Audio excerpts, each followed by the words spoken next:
Yang pertama adalah mensucikan diri kita dari segala bentuk kesyirikan. Maka kita bersaksi tiada sesembahan yang berhak disembah melainkan Allah Subhanahu wa ta'ala. Karena ketika kita tidak menyucikan diri kita dari segala bentuk kesyirikan, maka ketika kita beribadah, amal kita akan rusak.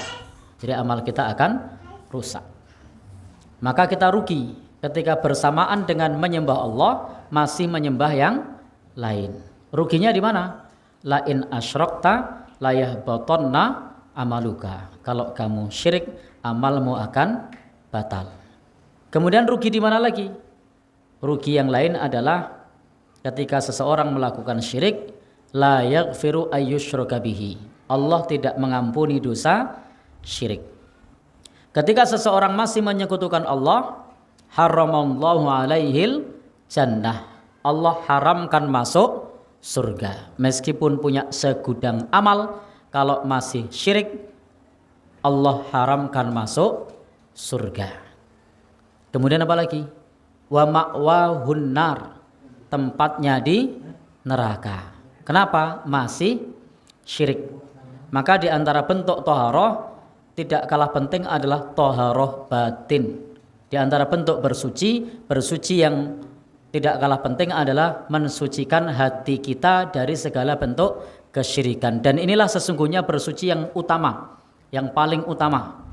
Maka setiap orang yang hendak masuk Islam itu diminta ikrar ini. Tidak ada sesembahan yang berhak disembah selain Allah.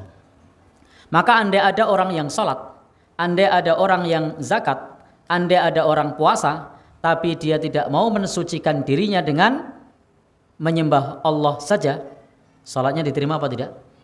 Tidak. Puasanya diterima? Tidak. Maka harus melewati syahadat dulu. Harus melewati la ilaha illallah. Harus bersyahadat dulu. Harus melewati syahadat. Tanpa masuk melalui syahadat, orang langsung menjalankan amal yang lain, itu tidak bisa. Kenapa? Karena harus mensucikan hatinya dari segala bentuk kesyirikan. Karena kesyirikan itu termasuk noda. Kesyirikan itu termasuk kotoran. Dan Allah berfirman dalam Al-Quran, kesyirikan itu termasuk najis. Najis keyakinan, bukan badannya. Maka ketika Allah menyebut di dalam Al-Quran, innamal musyrikuna najasun, sesungguhnya orang-orang musyrik itu najis, maknanya bukan badannya, tapi keyakinannya. Maka ketika seseorang di dalam hatinya masih menganggap ada Tuhan yang lain selain Allah, maka berarti di dalam hatinya masih ada najis. Apa itu? Najis keyakinan, yakni syirik. Nah, sehingga harus disucikan. Asyhadu alla ilaha illallah.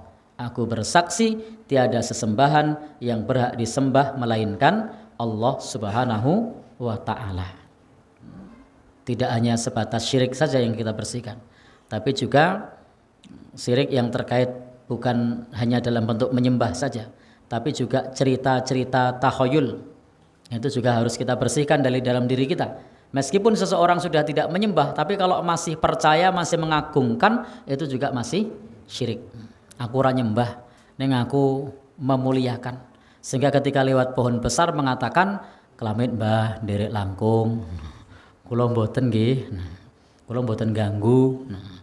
Maka ini masih ada noda syirik di dalam dirinya. Meskipun dalam hal ini tentu saja konteksnya adalah bukan syirik besar karena tidak menyembah, tetapi dia masih ada keyakinan yang semacam ini, maka masih ada kesyirikan. Maka syirik itu ada syirik besar, ada syirik kecil.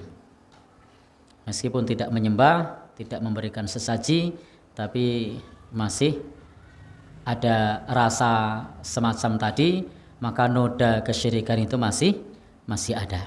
Maka harus ditinggalkan.